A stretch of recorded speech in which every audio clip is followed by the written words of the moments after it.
Good morning. Good morning. Welcome to the Treasure Coast Unitarian Universalist Congregation in Stuart, Florida. Today is November 20th, 2022.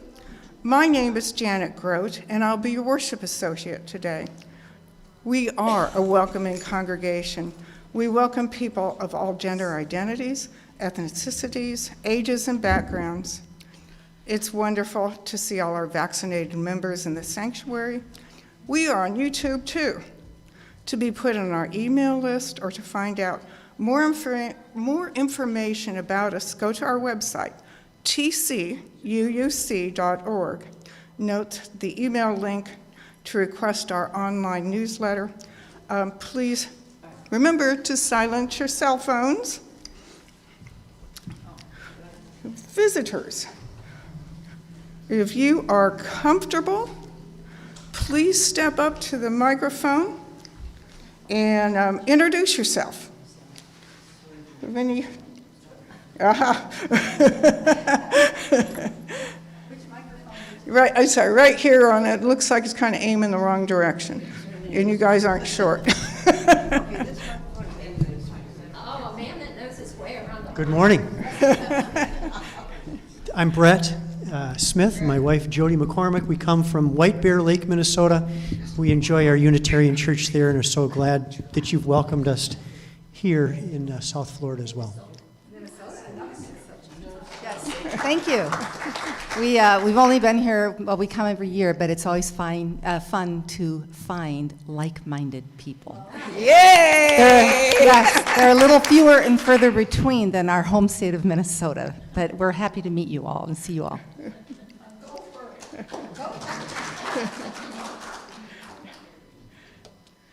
Announcements. The first and third Tuesdays. I think you all know about our picnic downtown Stuart, Veterans Memorial Park, first and third of each month. The Adventure Club will piggyback with a new St. Lucie Nature and Wildlife digital pass system. We will visit 2 or 3 of these sites on the third Thursday for the next few months. See the newsletter or sign up in hallway or see Fred, who's probably dealing with a turkey. Tai Chi classes are now being offered for a fee in the sanctuary on Friday mornings. See Judy. And we have a weekly Zoom book club. We will start a new book, this time fiction, Little Fires Everywhere by Celeste Ng. That'll be on December 14th. And see John Moran, who you're going to see a lot of today, or the newsletter. There will be both a Christmas Eve service at 5 p.m. with carols and candles in the sanctuary, followed by cookies. And there will also be a Sunday Christmas service. A big thanks to those who helped the service today. Jackie Robbins, John Moore, you have to take a bow, Judy Bajoris, and Karina Poloni, who's our presentation specialist, and our tech wizard, Chris McGann. Oh. Really? Yeah, I got Jackie. Did I get Jackie? I got Jackie. Reverend Bob McDonald is on vacation, and he will return to the pulpit on December 11th. Our next week, our seminarian, Karen Olish, will be in the pulpit. And the following week, you'll hear from our board president, Bill Falk. Today, we have a lay-led service, and we will celebrate our communal Thanksgiving with the potluck. Thank you, Fred Dubowski, for donating and roasting the turkey, and thanks to Pam Corbin and Marguerite Gregory for arranging this event, and all of those people that came in yesterday to set up those tables. It looks great. And thanks for cleanup. Pam does have an announcement about this.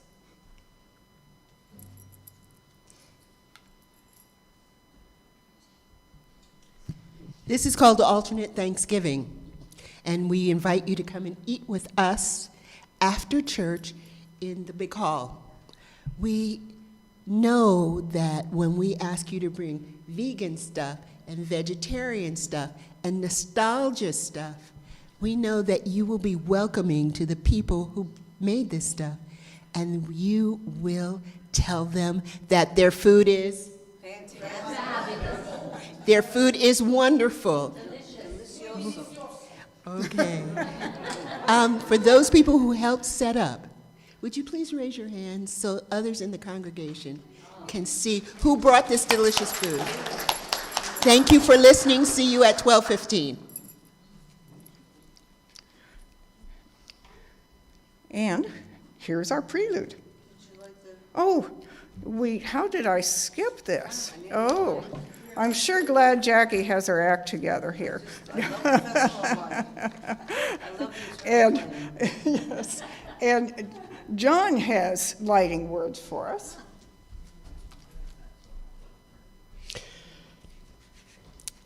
For the gift of this day and for our community of spiritual nurture and compassion, we give thanks. We light this chalice as a symbol of our faith. May our many sparks meet and merge in communion of heart and soul.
Thank you, Jackie.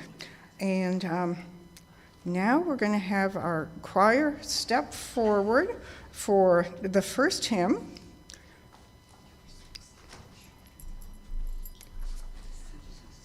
We're going to sing We Give Thanks. It's in the teal hymnal if you happen to have it, but we're going to project the lyrics on the screen.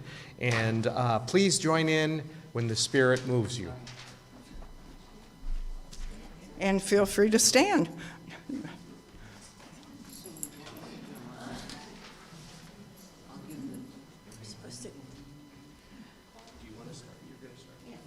going back here, right? No, you are on this way. Around the mic. Oh, I thought we were behind you.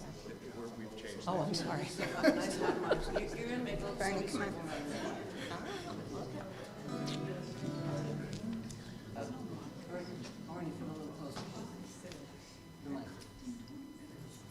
Come this way, Lord. Yeah, you guys just roll a little in, because the mic is pointing over here. Here we go.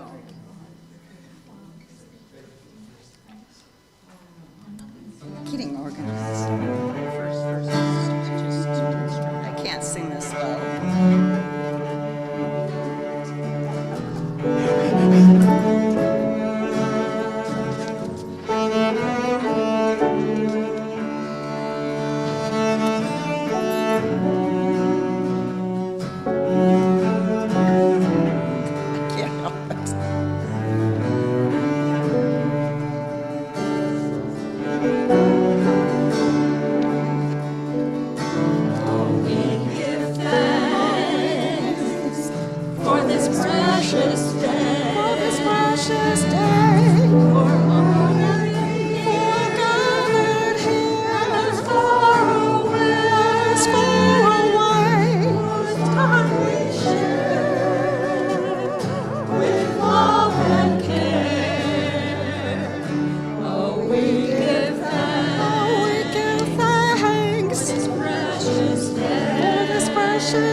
can be seated.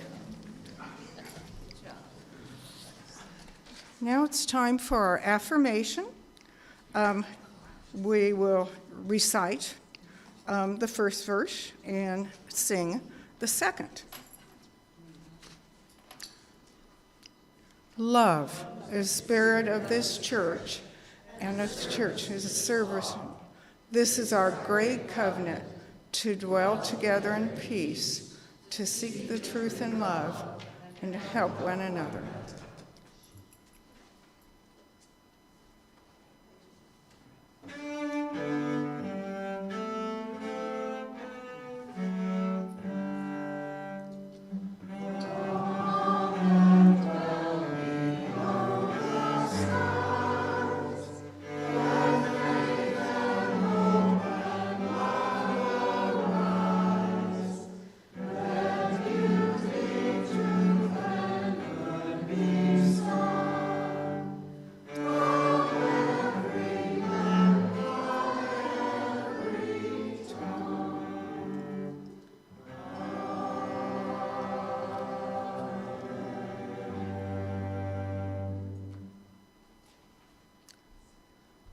Joys and sorrows.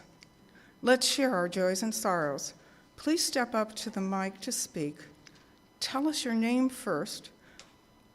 Move a stone in our symbolic river of life to mark each joy and sorrow.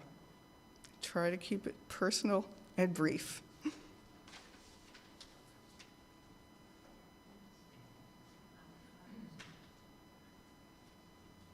Hello, I'm Jackie, and a couple of weeks ago I mentioned that my brother-in-law won this Lifetime Achievement Award in the Arts, and I was feeling humbled. I forgot to mention that I was nominated for the Marty's Award in this category, and then I made the finals, and it turns out I won. Yay! Which is for performing arts in the Treasure Coast, because I do a lot of nonprofit work. Yes. I'm Ronnie Dembowski, and I won nothing, except Fred. Yay! I just want to tell everybody the first adventure was a big success, and the sign-up sheet is out there for our next adventure. You can come to any parts of it. There's 3 parts, a morning, a lunch, and a thing. Just let us know. And don't worry, Fred, the turkey is done, and he will be here. Thank you.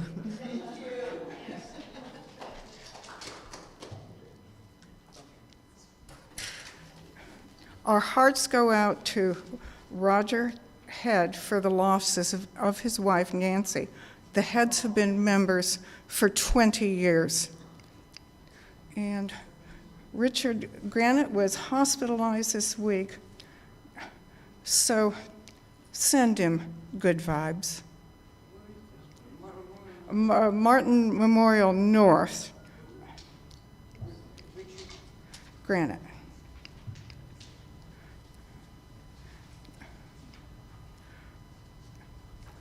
For those whose joys or sorrows. Oh, I'm sorry, Marguerite. I'm Marguerite, and I never come up here. But I do want to tell everybody that Betty O'Brien fell last week, broke her right wrist. Oh. Has all kinds of bruises and was going to come today, but can't. Her daughter is with her, thank goodness. Aw, yeah.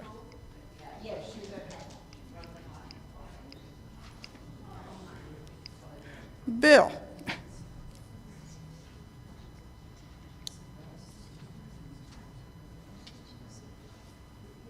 Good morning. My name's Bill Falk. I'm the president of the board. Unlike Marguerite, I have had occasion to be up here, and I am joyful to be up here this morning because it's so great to see so many people here.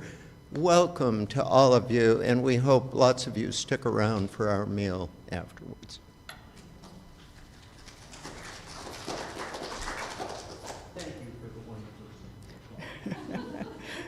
And now, for those whose joys or sorrows are too private to share, know that our hearts are with you.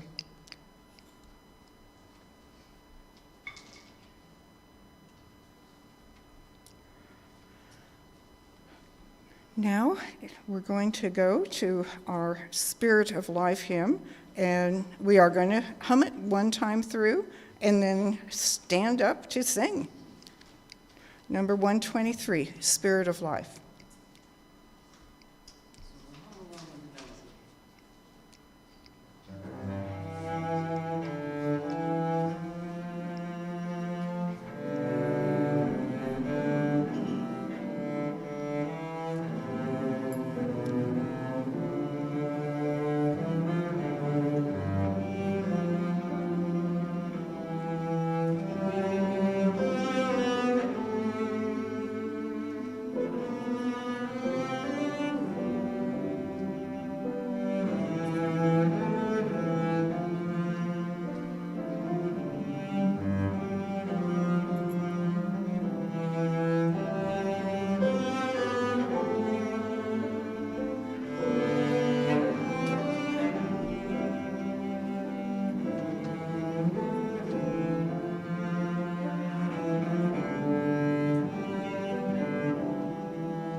As members and friends of this religious community, we share our time and energy, our creativity, imagination, vision, our talents, skills, and gifts, and the streams of our individual lives to create a river that is both deep and broad, a river that is made of many streams, sustains life, and refreshes the land through which it flows.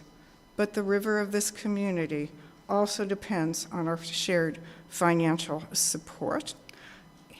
And I forgot to ask who's going to be ushers today. Good, got to. Thank you.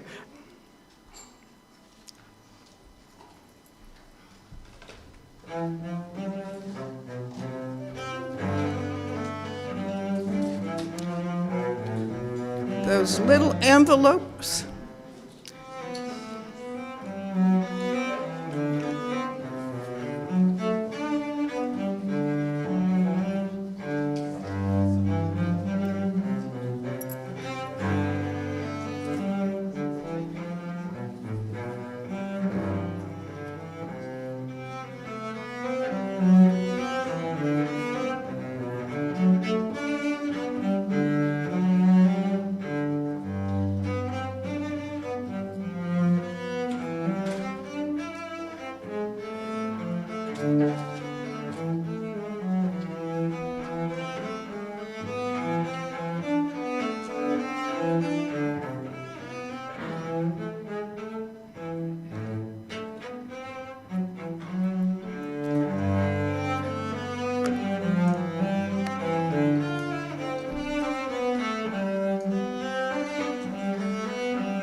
Thank you, Jackie.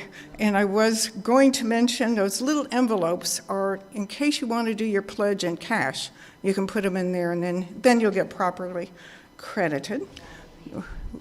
Oh, yeah. Thank you for all your giving. We need it.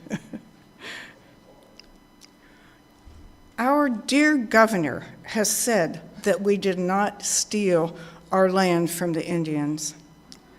My ancestors were participants in the founding of this country.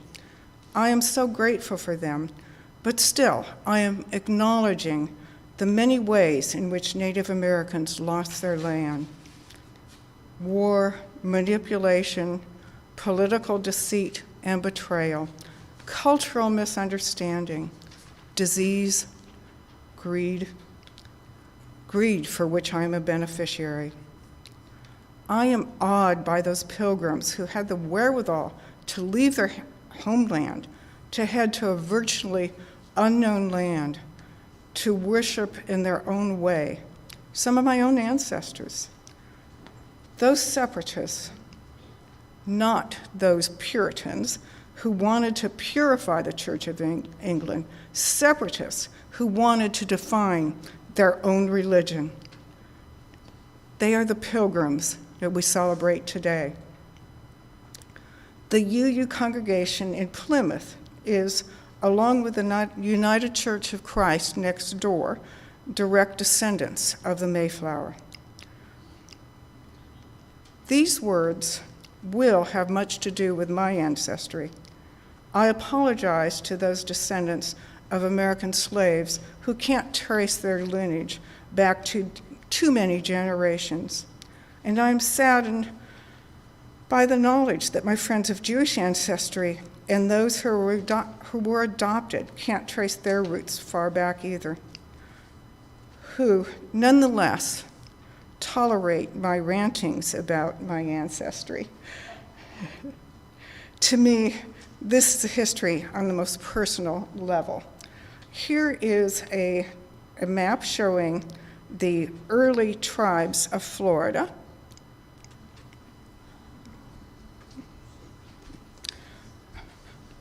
I live at the end of Martin Highway, which was once Groat or Groat in Castilian. Next door to me is an Indian mound, which actually shows up on the Martin County tax rolls. Is it Wakate or more recent Seminole? Our church here was once the domain of the Yage and the Hobe and the Eyes. The mound at Jupiter Inlet dates from 5000 to 500 BC. Last week, some human remains from the Eyes tribe on Hutchinson Island was found after the storm. 1702, a militia from Carolina and their Indian allies attacked Spanish St. Augustine, but they were unable to gain control of the fort. They returned, burning Spanish missions and enslaving Indians loyal to the Spanish crown.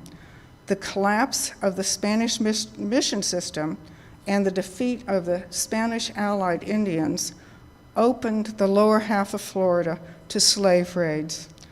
The Indians of the Spanish missions disappeared into history by way of the slave plantations in the Caribbean. We know that the Seminoles were not native tribes of this state.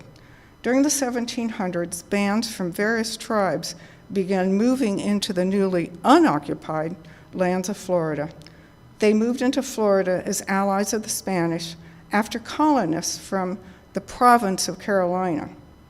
In 1738, the governor of Florida the Spanish governor of Florida had Fort Mose built in St. Augustine and established it as a free black settlement. Fugitive slaves who could reach the fort were considered free. Native Americans from the southeastern colonies and a few remnants of Florida tribes and these slaves made up the new tribe, the Seminoles. Back to my ancestry. My third great-grandfather was born in Nantucket of seafaring stock. He immigrated to St. Augustine and was one of those who petitioned Congress in 1821 regarding the borders of East Territorial Florida. way cool, a founder of American Florida. His sons, including my great-great-grandfather, fought in the Second Seminole War. His oldest son landed right here and established the Indian River Colony. This part of Florida was considered to be infested with hostile Seminole Indians. The federal government thought that an armed civilian population who were willing to fight for their land, which they gave them, would free the government from the expense of stationing soldiers here. Years later, the armed occupation colony's land on the Indian River reached from Sebastian to Old Fort Jupiter. About 40 families came to the area with Fort Pierce as a center of activity. When the Indian River Colony was attacked by Seminole warriors, the entire colony set sail with my second great uncle, Captain Pinkham, and headed back to St. Augustine.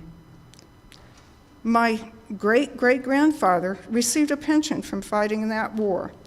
You might say I benefited as he went on to the California gold rush, and that pension must have helped him get there. As a kid in California, all I knew of this history is that two couples from New England went to the gold rush. As a kid, I thought that was neat. 49ers. This is just one branch of a family tree. I'm sure that every American with deep roots shares in a complicated history, whether or not they are aware of the many branches and the many pitfalls.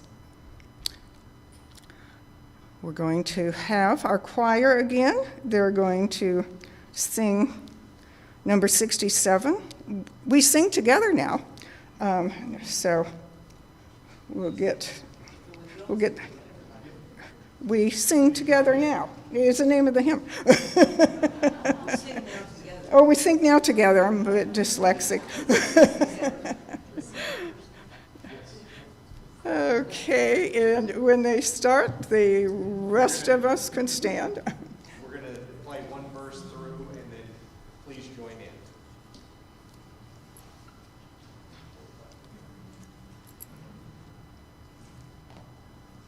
Please.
Wow, thanks. It's wonderful. Next, we're going to have Karen Olish is going to read words that Rachel Valentino wrote. Rachel was to speak today, but she literally lost her voice. So here's Karen. Good morning, everyone. Rachel, give a raise so we know where you are. So Rachel first wanted me to thank both Janet and Reverend Bob for giving her this opportunity this morning to speak. And she wanted to start out by sharing a poem that is particularly meaningful for her and that she often thinks of in times of great sorrow and also great joy. And she wanted to frame her thinking around this poem. The poem is called The Dash by Linda Ellis. I read of a man who stood to speak at the funeral of a friend. He referred to the dates on the tombstone from the beginning to the end. He noted that first came the date of birth and spoke the following date with tears. But he said what mattered most of all was the dash between those years. For that dash represents all the time that they spent alive on earth, and now only those who loved them know what that little line is worth. For it matters not how much we own, the cars, the house, the cash. What matters is how we live and love and how we spend our dash.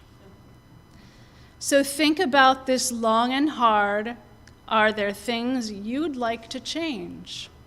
For you never know how much time is left that can still be rearranged.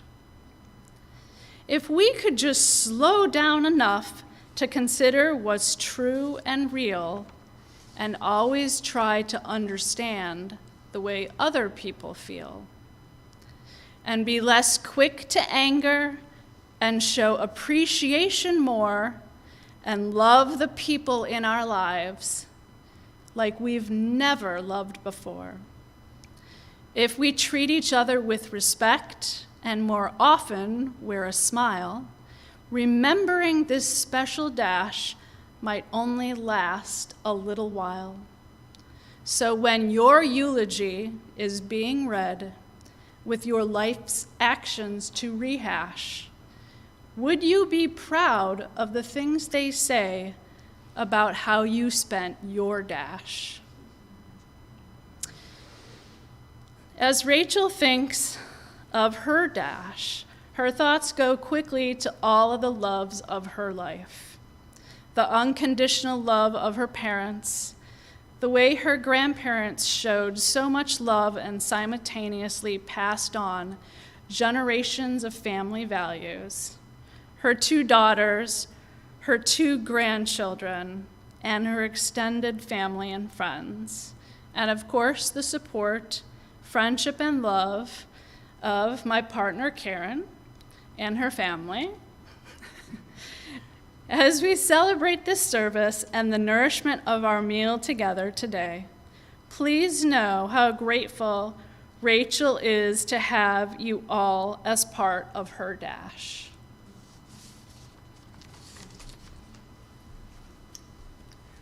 Thank you, Karen. Rachel, can you take a bow? Yeah. Let's sing with the choir again. Number 68, Come Ye Thankful People.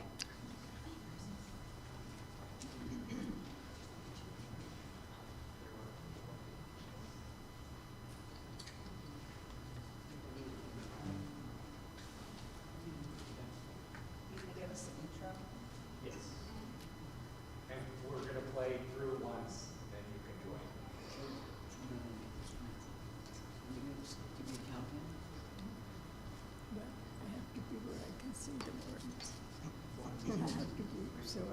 Oh, you can't, you see them here? One, two, Oh.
thank you. We all got that together.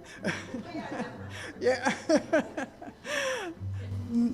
Now, Pat Winchild is going to tell us a little bit about gratitude in her life.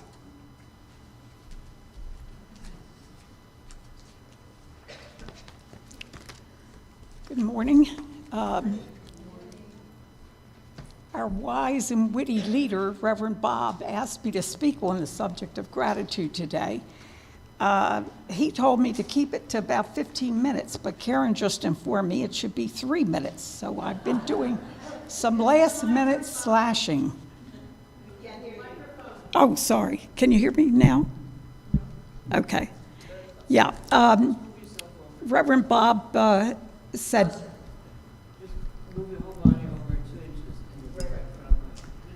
Okay. Is that good? Okay. Yeah, like I said, Reverend Bob said make it about 15 minutes, which I think I did. But since Karen said it should only be about 3 minutes, I've been doing some last-minute slashing, and I just hope it comes out okay. Anyway, talking about gratitude, in the interest of trying to be well-balanced, which is, I think, important for all of us as we age, I'd like to start with something I feel more than a little ungrateful for. Reverend Bob might be sorry he asked me to do this.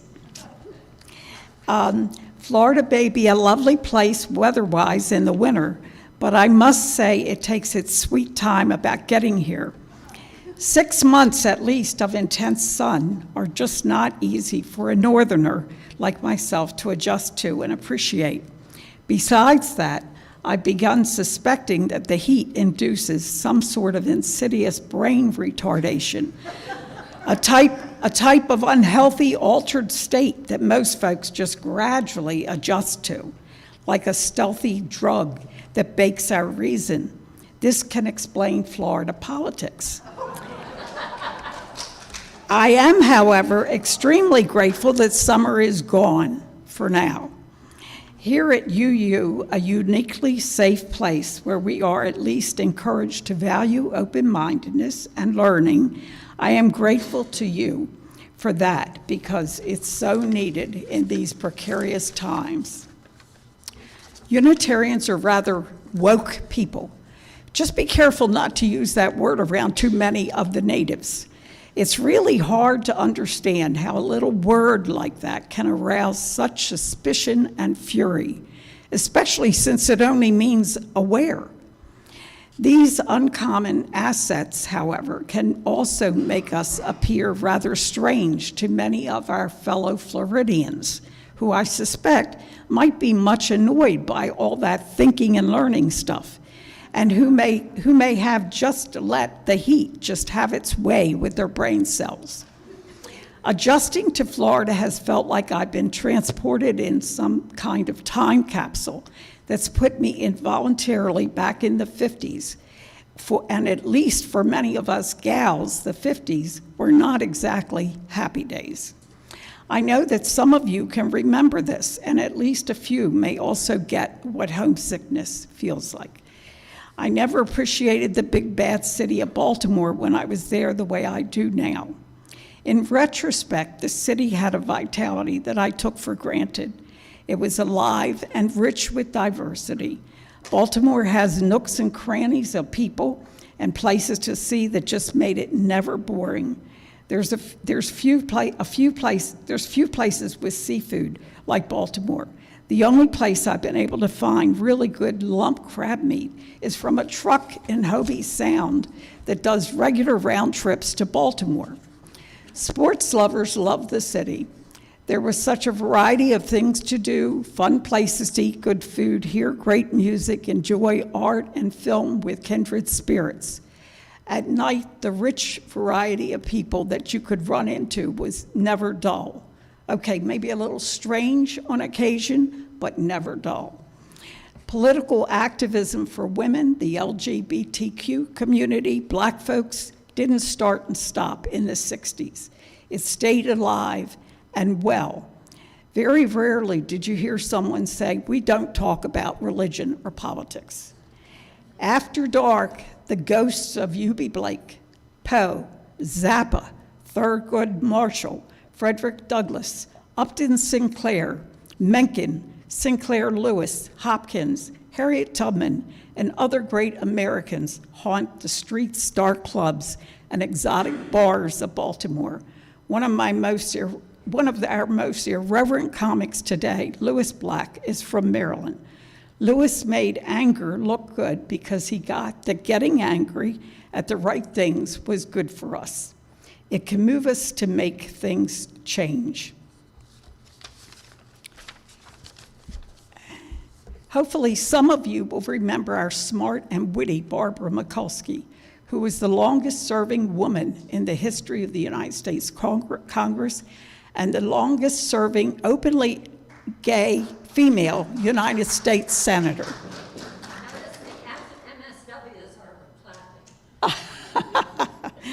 And today, we can all recognize the courageous and highly skilled House Speaker Nancy Pelosi, a native Baltimorean.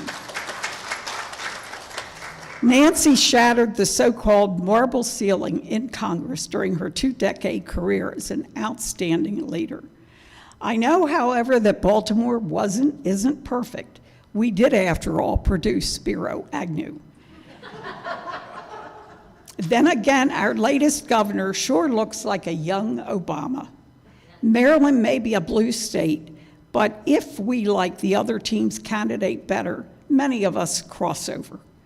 The city has, for me, what felt like a rich natural diversity that appears to be much less available in this overheated part of the country. Baltimore is a pretty friendly place. If we like you, no matter your age or gender, you're likely to get called hun in a conversation. I have to skip pages here. John Lewis inspired us all by provoking us to make good trouble. Being too nice or ladylike has handicapped too many of us, girls and women. This is more true of white women. Women of color did not have that luxury, and all that praise of femininity turned out to be a sneaky reinforcement of weakness. Our famous intuition can and should be among the weapons in our arsenal of not too nice weapons that we use to teach our daughters and granddaughters to use against those in power who resist change that's needed to help our humanity grow the hell up. The civil rights movement started a wake-up call for many of us, and we should all be grateful for that. In today's world, Ukraine is like a shining star of courage. If war can ever be inspiring, this is the one. It lets us see firsthand how to stand up to a power-hungry, inhumane, uncivilized bully. Ukraine deserves to be appreciated and supported by each and every one of us. Anyone who says they value freedom should be grateful for what Ukraine is doing for us all. I feel grateful knowing that when I take my leave on life, I'll get to be sprinkled on my roses and peony tree. Colorful, aromatic flowers give us nothing but pleasure, and they deserve to be enjoyed and treasured always. It's no doubt that, like a beloved one who's gone and becomes increasingly perfect, my memories of what will always be home, Baltimore, may not be 100% accurate, but if I'm only remembering the good stuff, I'll still feel extremely grateful for all these wonderful memories.